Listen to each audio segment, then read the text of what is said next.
हमारे चैनल को सब्सक्राइब करें और वीडियो सबसे पहले अपने मोबाइल पर पाने के लिए बेल आइकन को दबाएं।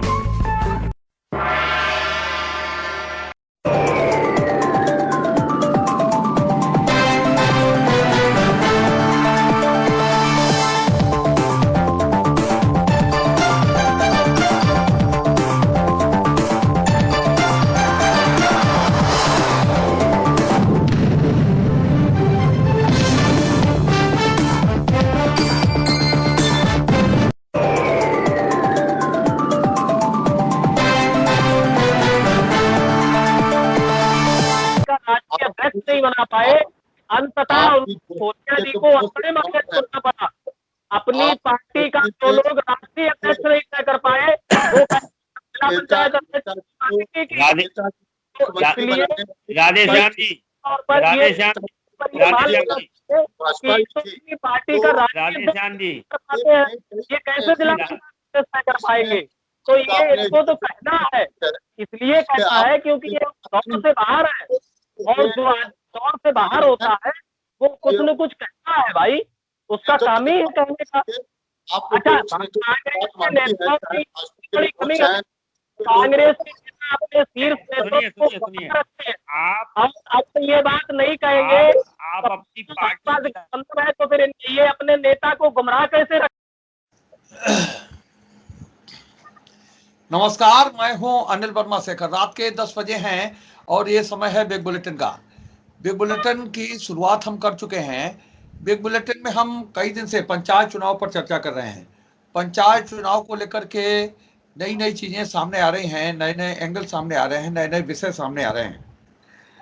और आज भारतीय समाजवादी पार्टी की दूसरी सूची जारी हुई है, और जिस तरह से कुछ महत्वपूर्ण क्षेत्रों को पार्टी ने छुड़ा है, उससे एक बात साफ लग रही है कि जो पार्टी में आपसी रार है, गुटबाजी कहें, वो दूर नहीं हो पा रही है। समाजवादी पार्टी भाजपा से मुकाबला करने और मोर्चा लेने की बात करती है, लेकिन पार्टी की जो अंदरूनी रार है वो बढ़ती जा रही है, उसका कोई निदान नहीं हो पाया है। और स्थिति तो यहां तक है, जो महानगर अध्यक्ष है विजय यादव, उनका नाम भी पार्टी तय नहीं कर पाई, और वो सीट अभी अघोषित बताई गई है। जो महत्वपूर्ण जिले में पद होते हैं उनमें जिला अध्यक्ष के बाद में महानगर अध्यक्ष का पद होता है, और महानगर अध्यक्ष विजय यादव पिछले एक महीने से कमालगंज 6 नंबर सीट से पूरे दमखम से तैयारी कर रहे हैं, चुनाव में जुटे हैं, और उन्होंने आवेदन भी किया। लेकिन स्थिति ये है कि आज जो दूसरी सूची जारी हुई है उसमें विजय यादव का ही नाम नहीं है, और अब उसके पीछे क्या स्थिति हो सकती है कि जो व्यक्ति महानगर का अध्यक्ष हो वो बिना झंडा बैनर के चुनाव लड़े। जब झंडा बैनर से चुनाव लड़ाया जा रहा हो तब वो बिना झंडा बैनर के चुनाव लड़े। और सबसे महत्वपूर्ण बात तो यह है कि भारतीय जनता पार्टी ने इस सीट से रीता यादव को मैदान उतारा। रीता यादव के बारे में कहा जा रहा है कि वो जीतने अध्यक्ष पद की उम्मीदवार भी हो सकती हैं। बलपुर की ब्लॉक प्रमुख रही हैं रीता यादव, समाजवादी पार्टी के उपाध्यक्ष रहे हैं उनके देवर जगपाल सिंह यादव भाभी। तो ये जो महत्वपूर्ण सीट थी कमालगंज 6 नंबर की, जहां से रीता यादव को भाजपा ने उम्मीदवार बनाया था, वहां समाजवादी पार्टी के महानगर अध्यक्ष विजय यादव चुनाव लड़ रहे हैं, लेकिन पार्टी ने उन्हें रिकॉग्नाइज नहीं किया है, पार्टी ने उन्हें टिकट नहीं दी है। इसी तरह से नवाबगंज की महत्वपूर्ण सीट है, नवाबगंज 1 नंबर सीट, यहाँ पर यशवीर आर्य नरेंद्र सिंह यादव के समर्थक माने जाते हैं और पिछले 1 साल से तैयारी कर रहे हैं। लेकिन दूसरे अभी जो नई कमेटी घोषित हुई है, उसमें जिला सचिव के पद पर हैं और उसके बाद में भी अपनी एक अदद टिकट हासिल नहीं कर पाए हैं एसवी राय। उनकी इस सीट से भारतीय जनता पार्टी ने बीके गंगवार, पार्टी के वरिष्ठ नेता हैं, कई बार उपाध्यक्ष रहे हैं, कई बार क्षेत्रीय कमेटियों में पदाधिकारी रहे हैं, उन्हें मैदान में उतारा है, लेकिन एसवी आर्य को पार्टी ने उम्मीदवार घोषित नहीं किया है। इसी तरह से नवाबगंज 2 नंबर सीट, जहां से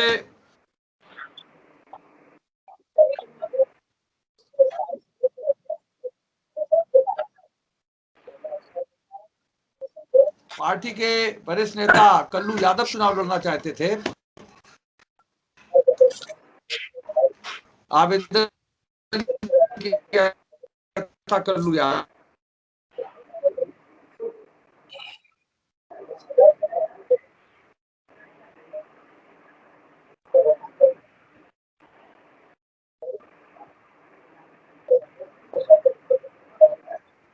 आवाज नहीं आ रही। ने उस सीट पर भी पार्टी ने उम्मीदवार घोषित नहीं किया है। कारण इसके पीछे जो आपसी रार है वो निकल के सामने, और यहाँ से पार्टी उम्मीदवार घोषित नहीं कर पाई है। एक भाभी को चुनाव लड़ा और वहीं से डॉक्टर सुबोध यादव की पत्नी भी चुनाव लड़ रही है। तो ये बड़ी रार है जो निकल करके सामने आई है। और भारतीय जनता पार्टी ने 30 की 30 सीटें घोषित कर दी, लेकिन समाजवादी पार्टी 2 चक्र में 24 उम्मीदवार ही खड़े कर पाई है। 6 सीटें खाली रखनी पड़ी हैं। फ्रेंडली चुनाव लड़ने की बात कही जा रही है। तो ये स्थिति है कि पंचायत चुनाव में सपा में जो आपसी रार है वो खुल करके सामने आई है। आज की इस डिबेट में भारतीय जनता पार्टी का पक्ष रखेंगे पार्टी के वरिष्ठ नेता प्राचार्य डॉक्टर मुकेश सिंह जी, समाजवादी पार्टी से राधेश्याम हैं, कांग्रेस से नफीस हुसैन है, शहर कांग्रेस कमेटी के पूर्व अध्यक्ष हैं, और वरुण त्रिपाठी युवक कांग्रेस के उपाध्यक्ष हैं। इसके अलावा कन्नौज से विवेक नारायण मिश्रा जी जुड़े हैं, प्रदेश कांग्रेस कमेटी के सदस्य हैं। तो ये बड़ा पैनल जुड़ा है आज पंचायत चुनाव की पर चर्चा में, पंचायत चुनाव से संबंधित विषय पर चर्चा के लिए। मुकेश सिंह जी, समाजवादी पार्टी की रार सामने आई है, महानगर अध्यक्ष को ही पार्टी टिकट नहीं दे पाई है।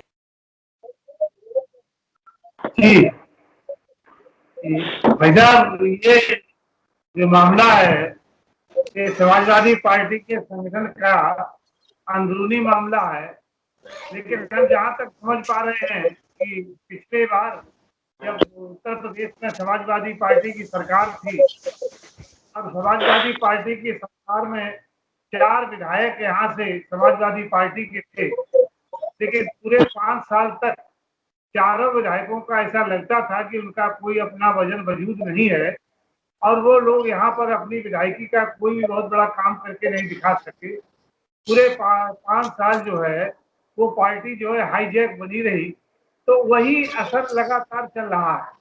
आज भी आप देख रहे हैं कि ये संगठनात्मक जो स्थिति देखने को आ रही है कि समाजवादी पार्टी के लोग, जो संगठन के लोग हैं, वो अपनी ही पार्टी में टिकट के लिए संघर्ष कर रहे हैं। और इससे साफ जाहिर हो रहा है कि समाजवादी पार्टी अभी किसी भी सूरत में उत्तर प्रदेश में पंचायत चुनाव से लेकर के विधानसभा चुनाव तक आगे आने वाले समय में भी कोई जन हासिल नहीं कर सकती है, क्योंकि इनका कोई संगठन का अपना कोई नियम कानून नहीं है, कोई पार्टी का जनादेश नहीं है, पार्टी का कोई ऐसा संगठन का नियम नहीं है कि भाई हमारे संगठन के आदमी कोई टिकट मिलना चाहिए। इसीलिए आप देख रहे हैं कि 6 सीटें अघोषित छोड़ दी गई। और अघोषित छोड़ने का मतलब क्या है? या तो आप घोषित ना करते, या आपने घोषित की तो सारी घोषित करते। फ्रेंडली लड़ने का मतलब ये थोड़ी है कि खाली समाजवादी पार्टी का चुनाव है, वहां तो और पार्टियां भी जो है चुनाव लड़ रही हैं और प्रत्याशी भी चुनाव लड़ रहे हैं। इसलिए ऐसा लग रहा है कि अभी से इनका एक निराशावादी दृष्टिकोण सामने आ रहा है कि आने वाले विधानसभा चुनाव में किसी प्रकार की स्थितियां बनी रहेंगी और भारतीय जनता पार्टी जो प्रारंभ से लगभग महीनों से इस पंचायत चुनाव की तैयारी कर रही थी, अपने स्तर से करती रहेगी, आगे बढ़ेगी। जिला पंचायत अध्यक्ष से लेके आने वाले सारे चुनाव में हम जन समर्थन हासिल करेंगे। नरेंद्र पांडे बोलो। जी, जिस तरीके से हमने जो आज जिस विषय पे आपने चर्चा की, इसमें विजय यादव जी का अभी तक जो पार्टी नाम ना तय कर पाई, नाम तय नहीं कर पाई है, ये काफी दुखद है। और पुराने कार्यकर्ता है, कम से कम पार्टी को सोचना चाहिए था, जो लिस्ट आई है उसमें कहीं ना कहीं उनका नाम होना चाहिए था। अब ये सपा का अपना अंदरूनी मामला है, उन्होंने क्यों अभी तक उनका नाम तय नहीं किया है। इससे कहीं ना कहीं पार्टी में गुटबाजी निकल के सामने आ रही है, और इससे भविष्य में सपा को नुकसान होगा, क्योंकि अगर वो अपने कार्यकर्ता को ही संतुष्ट अगर नहीं कर पा रही है, तो ये बहुत ही सोचना चाहिए पार्टी को भी, और पार्टी के लोकल लेवल के लीडर को भी, कि आखिर क्या वजह रही कि सपा महानगर अध्यक्ष का ही नाम अपना आप डिसाइड नहीं कर पा रहे हो। तो कभी कभी ऐसा होता है कि पार्टियों में आपस में गुटबाजी होती, तो कहीं ना कहीं मुझे तो ये लगता है कि ये गुटबाजी का नतीजा है, जिसका भुगतान विजय यादव को करना पड़ा। और आगे आप देखिए, शायद सपा इस पे कुछ विचार करे या कुछ इसके ऊपर मंथन करे। जी देखिए, आपका जो आज विषय है, ये मैं आपके समाजवादी पार्टी की रार आप बता रहे हैं, ये भी हो सकता है, लेकिन उसके साथ आज के विषय से कई पुरानी यादें और दोस्ताना संबंध भी याद आ रहे हैं। रार जहाँ तक है, इसको आप रार के रूप में ले सकते हैं। 6 सीटें जो समाजवादी पार्टी ने छोड़ी हैं, जिन पे अपने उम्मीदवार घोषित नहीं किए हैं, हालांकि ये पार्टी का अंदरूनी मामला है, लेकिन चूंकि इस चुनाव से जुड़ा हुआ है और तो इसलिए हम इस पे बात भी कर सकते हैं। इस पे ये भी आप दूसरे एंगल से भी देखिए कि जहां जो सीटें समाजवादी पार्टी ने छोड़ी हैं, वहां पे आपको नहीं लगता है कि भाजपा मजबूत है। वहां पे जिन 6 सीटों पे भाजपा ने सपा ने छोड़ी हैं, वहां पे आप देखिए वो सीटें भाजपा की मजबूत सीटें हैं, और एक तरीके से ये इनडायरेक्टली वॉक ओवर दिया गया है ये, और ये एक इनकी पुरानी दोस्ती है, और इस दोस्ती का रिन्यूअल संसद में हम देख चुके हैं आखिरी दिन कि नेताजी ने जिस तरीके से हमारे देश के प्रधानमंत्री जी को प्रधानमंत्री पुनः बनने का आशीर्वाद दिया था। उससे पहले अगर आप चले जाएं तो नेताजी को मंत्री बनवाने में भाजपा का ही मेन रोल था। भाजपा के भी नेताजी मुख्यमंत्री बने थे। तो इन चीजों को ये भी परिप्रेक्ष्य हो सकता है, ये सब हाई लेवल की हाई प्रोफाइल चीजें हैं, इनमें केवल समाजवादी पार्टी की रार की बात नहीं है, ये हाई प्रोफाइल भी है जो कहीं कहीं से सामने इन चुनावों में आ रही है, और ये 2022 के लिए एक दोनों पार्टियां मिलकर रोड मैप तैयार कर रही हो, तो ये भी मुमकिन इसमें है।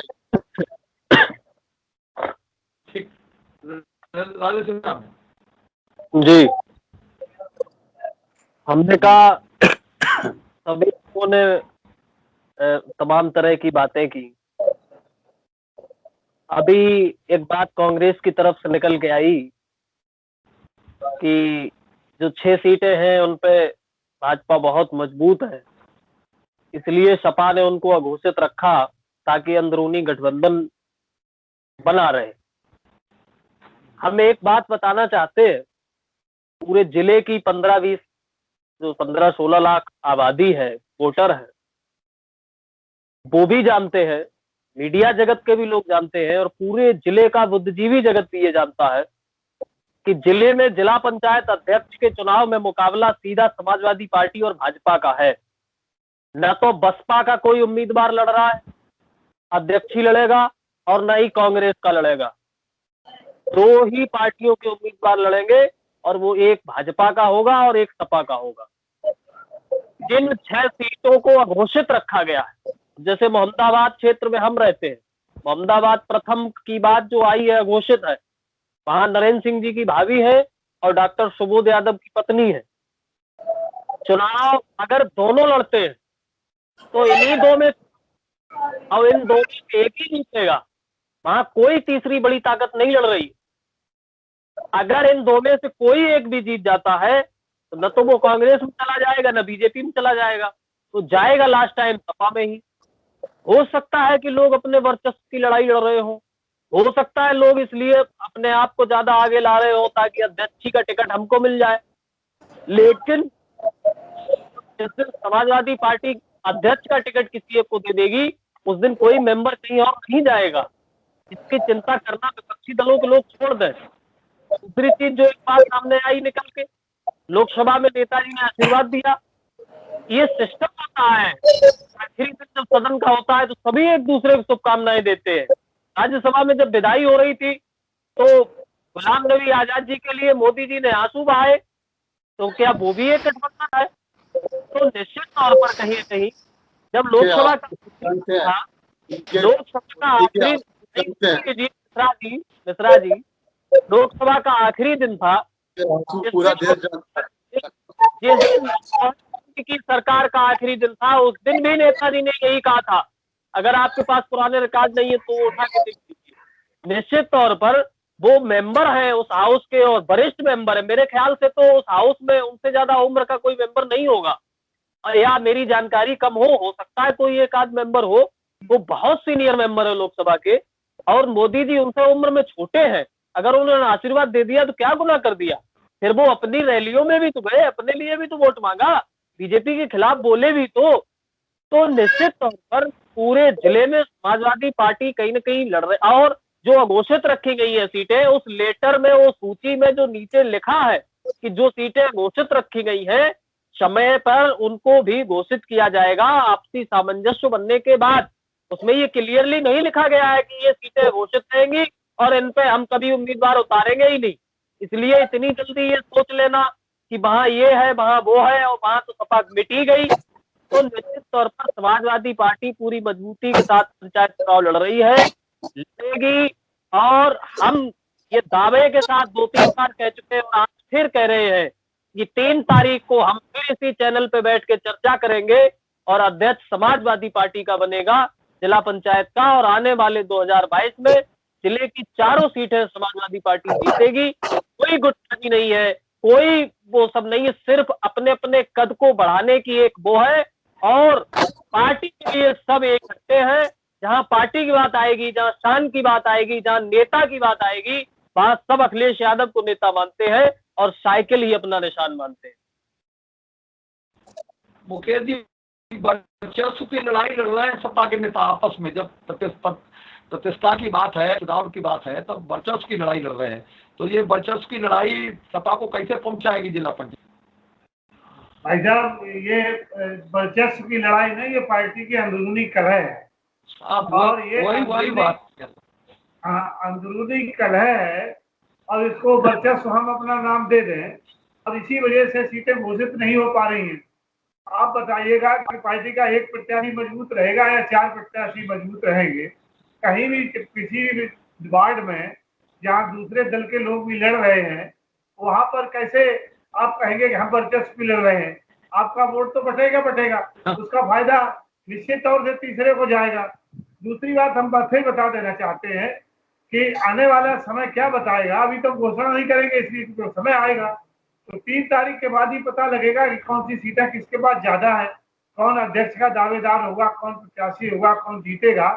लेकिन ये हमारे जो 30 सीटें घोषित हो चुकी हैं, तो 30 सीटों पर पूरी पार्टी अपनी पूरी ताकत लगा करके चुनाव लड़ा रही है। हम कैसे कह दें कि हम पार्टी के अध्यक्ष के लिए नहीं दावेदार होंगे या नहीं जीतेंगे? ये तो बात की बात है। लेकिन ये जरूर है कि समाजवादी पार्टी की अंदरूनी कलह जो पिछली सरकार में 5 साल चलती रही, भारतीय जनता पार्टी की 5 साल हो गया सरकार बने, लेकिन अंदरूनी कलह नहीं गई और ये कलह बनी रही, तो ये उत्तर प्रदेश के विधानसभा चुनाव पर निश्चित असर डालेगी और इसका सीधा सीधा फायदा भारतीय जनता पार्टी होगा और भारतीय जनता पार्टी फिर पूर्ण बहुमत की सरकार बनाएगी। हम सिर्फ इतना कहना चाहेंगे, भाजपा भाजपा की जो सीटें डिक्लेयर हो गई हैं, जैसे मोहम्मदाबाद हमारा वोट हमारा क्षेत्र है, मोहम्मदाबाद पंचम में अनुज राजपूत, अनुज राठौर, सुनील सिंह राठौर इत्यादि करीब 4 लोग 5 लोग आवेदनकर्ता थे। जब भाजपा ने अनुज राठौर को टिकट दे दी तो बाकी लोग भी चुनाव लड़ रहे हैं।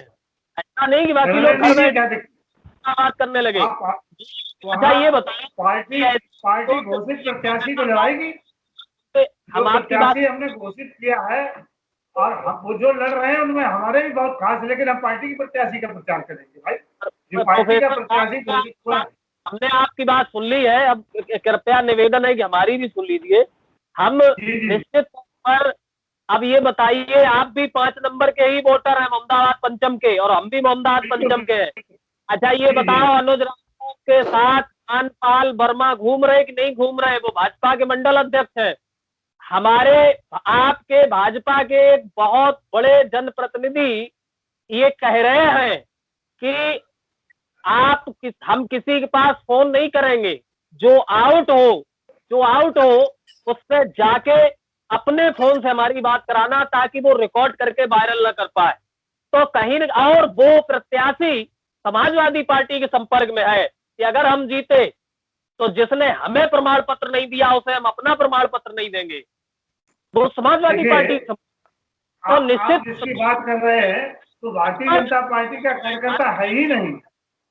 वो जो है बनना चाहते थे, पार्टी उनको पहचान गई, इसी वजह से उनको आउट किया है। तो वो जो है इसी बात को कहते हैं, तो पार्टी का प्रत्याशी नहीं था, पहले था ना, बाद में हम लोगों को मालूम था। पार्टी ने जिसे टिकट नहीं दिया, हम ये मान लें वो भाजपा का हो ही नहीं सकता। इसका मतलब माननीय सांसद जी का भतीजा भाजपा विरोधी है, वो भाजपाई है ही नहीं, वो भाजपा के खिलाफ काम कर रहा था। तो फिर इतने दिनों से आप उसको भाजपा में क्यों रखे थे? हमारी पार्टी ने प्रदेश लेवल से ऐसे लोगों को निकाल दिया है जो पार्टी के घोषित प्रत्याशी के खिलाफ प्रचार कर रहे हैं। जिस दिन उनके खिलाफ शिकायत आ जाएगी, चाहे सांसद के भतीजे हो चाहे विधायक के भाई हो, उनके साथ वही कार्रवाई होगी। घोषित प्रत्याशी के खिलाफ कोई भी व्यक्ति जो है प्रचार प्रसार नहीं करेगा, ये पार्टी ने तय कर दिया। तमाम महामंत्री निकाल दिए, तमाम अध्यक्ष निकाल दिए, ये पार्टी का नियम है और हम भी घोषित प्रत्याशी के साथ हैं। नहीं, निश्चित तौर पर हम तो ये मानते हैं समाजवादी पार्टी पूरी ताकत से चुनाव लड़ रही है और भाजपा में बहुत बड़ा विद्रोह है। हमारे यहाँ तो नेताओं में आपस में विद्रोह है, 2 नेताओं में जिले स्तर पे। आपके यहाँ तो हर सीट पे विद्रोह है, हर सीट पे 5-5 लोग आपसी वर्चस्व लड़ाई लड़ रहे हैं। हमारे यहाँ हर सीट पे विद्रोह नहीं है। तो निश्चित तौर पर आपके यहाँ से बहुत से लोग टूट के हमारे यहाँ आएंगे जब चुनाव आप लोग जीत जाएंगे उसके बाद। देखिए, आपकी पार्टी में भी हर सीट पर 4-4, 5-5 प्रत्याशी मांग रहे थे और बरकरार लड़ रहे, अभी भी ऐसा नहीं कोई बैठ गया, सब जगह है। लेकिन हमारी पार्टी का जो बेस वोटर है वो जानता है कि किसको चुना गया है, उसी को देगा। और वो विवेक जी नफीस हुसैन जल्दी से बोलिए। हाँ विवेक जी, इसमें वर्चस्व की बात करें या आप रार कहिए, या जो 6 सीटें छोड़ी या घोषित हैं उसमें 1 सीट बता रहे हैं आप ये कि इस तरह के समीकरण थे, लेकिन कुछ भी कहिए आप ये तो बात बिल्कुल तय है कि ये फ्रेंडली चुनाव है सपा और भाजपा के बीच में, और ये इसमें कोई इनकी स्थानीय स्तर की बात नहीं है। ये हाई प्रोफाइल का मामला, हाईकमान के बीच का मामला है। तो ये इसमें स्थानीय कार्यकर्ताओं या नेताओं की कोई बात नहीं है, ये ऊपर से सब चीजें हैं सब ये, और ये हर जगह हो रहा है पूरे उत्तर प्रदेश में। ये केवल फर्रुखाबाद की बात नहीं है ये। तो ये इनकी कोई नई नहीं है, पुरानी है ये। तो इसमें ये ठीक है, आपको वर्चस्व की बात कहनी चाहिए, आपको राज की बात कहनी चाहिए, ये सब बातें आपकी अपनी जगह स्थानीय स्तर पे जायज हैं, लेकिन हकीकत इसके पीछे यही है कि ये पुरानी दोस्ती है। कांग्रेस भाजपा और सपा की दोस्ती की बात सिर्फ इसलिए कर रही है क्योंकि कांग्रेस जानती है हम अपना अध्यक्ष नहीं बना पाएंगे। अगर सपा का बन गया तो कह देंगे कि भाजपा के समर्थन से बन गया, और भाजपा का बन गया तो कह देंगे कि सपा के समर्थन से बन गया। ये तो बनाई दावेदारी भी नहीं कर पाएंगे, इसीलिए ये इस तरह के आरोप लगा रहे हैं। आज अगर भाजपा का कोई मुकाबला कर रहा है तो सिर्फ समाजवादी पार्टी कर रही है, इसलिए इनको तो कुछ न कुछ कहना ही है। कि ये अध्यक्ष की बात, कांग्रेस ने कभी पंचायत के चुनाव में इस तरह की राजनीति नहीं करी। कांग्रेस जिला पंचायत का अध्यक्ष जो क्या बना पाएंगे, जो अपनी पार्टी का राष्ट्रीय अध्यक्ष नहीं बना पाए, अंततः सोनिया जी को अपने मकसद छोड़ना पड़ा। अपनी पार्टी का जो लोग राष्ट्रीय अध्यक्ष नहीं तय कर पाए, वो जिला पंचायत अध्यक्ष राधेश्याम जी, राधेश्याम पार्टी का राधेश्याम जी, ये कैसे जिला तय कर पाएंगे? तो ये इसको तो कहना है, इसलिए कहना है क्योंकि ये दौर से बाहर है, और जो दौर से बाहर होता है वो कुछ न कुछ कहता है भाई, उसका काम ही है कहने का। कांग्रेस के अपने शीर्ष आप ये बात नहीं कहेंगे, आप अपनी पार्टी है तो फिर ये अपने नेता को गुमराह कैसे रख पाएंगे? ये अपने नेताओं को गुमराह रखते हैं, नीचे स्तर पर लिख के भेज देंगे कि सपा का भाजपा से गठबंधन था, ये सपा का लोकल लेवल पे महानगर अध्यक्ष की सीट आप नहीं डिसाइड कर पा रहे हैं। आपके परिवार में इतनी रार मची हुई है, आप दूसरी की तरफ उठा रहे हैं। आप लोग तो अपना राष्ट्रीय अध्यक्ष कर पाए, आप जिला पंचायत अध्यक्ष कैसे तय कर लेंगे? अरे भाई साहब, हम सब तय कर लेंगे, आप बिल्कुल निश्चिंत रहिए। आप पहले शिवपाल चाचा चिंता करिए, आप वो परिवार बचाने के चक्कर में लगे हुए बनाया गया था और आज तक कोई दूसरा अध्यक्ष बन ही नहीं पाया। कहीं जा रहे हैं, आप कहीं जा रहे हैं, आप अपने परिवार को नहीं बचा पा रहे हैं। आप हम सब बचा लेंगे। राधेश्याम जी, आप अपनी बात बताइए, आपके यहाँ जो रार फैली हुई है उसकी सफाई दीजिए, जनता को बताइए कि हमारे यहाँ रार है या नहीं है। आप कांग्रेस के ऊपर टीका टिप्पणी क्यों कर रहे हैं भाई? आप अपनी बात बताइए, आपको पूछा जा रहा है जो बुलेटिन का सवाल रार है या नहीं है, इससे आपकी साख खराब हो रही है या नहीं हो रही है, आप ये बताइए। आप भाजपा के बारे में और कांग्रेस के बारे में क्यों बता रहे हैं भाई? आपसे सवाल पूछा जा रहा है कि सपा में रार है या नहीं है। सपा की इमेज खराब हो रही है, इस रार की वजह से नहीं हो रही है, तो आप बताइए 6 आदमियों को टिकट क्यों नहीं दिए गए? नफीस हुसैन साहब, अब सुन लीजिए, हमारा सिर्फ हम ये चुनाव अर्जुन की तरह लड़ रहे हैं और चिड़िया की आंख सिर्फ जिला पंचायत अध्यक्ष की कुर्सी है, और उसे हम भेंट के रहेंगे और इसी चैनल पे बैठ के हम फिर चर्चा करेंगे। ये मेरा वायदा है आप लोगों से। चलिए ठीक है, ये तो अतिशयोक्ति की बातें कर रहे हैं आप क्या जीत के नहीं है, जनता जिताएगी तो आप करेंगे, आप हराएगी तो आप हारेंगे।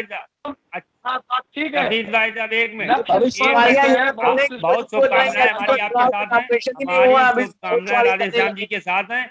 आपकी नजरें अर्जुन की तरह चिड़िया पे रहनी चाहिए, लेकिन कहीं ना कहीं अपनी पार्टी के कार्यकर्ताओं का शोषण भी ना होने दे। मान्यवर, कांग्रेस ने समाजवादी पार्टी को गठबंधन समर्थन दे दिया है, इसी डिबेट में कह दिया कि मेरी शुभकामनाएं हैं और आपकी नजर रहनी चाहिए, यानी कि कांग्रेस सुन लीजिए समर्थन दे रही है।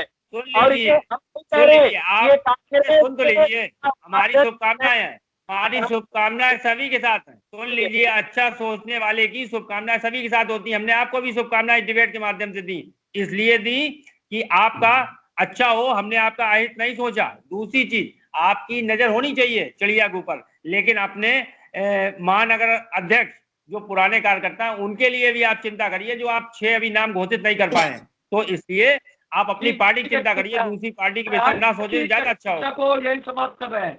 डॉक्टर मुकेश सिंह जी, वरुण हो गया, हाँ, डॉक्टर मुकेश सिंह जी का, विवेकी का, नफीस हुसैन जी का, राधेश्याम का और वरुण त्रिपाठी का बहुत बहुत धन्यवाद। कल हम फिर मिले एक नई चर्चा को लेकर, एक नई बहस को लेकर के। तब तक के लिए इजाजत दीजिए। शुभ रात्रि।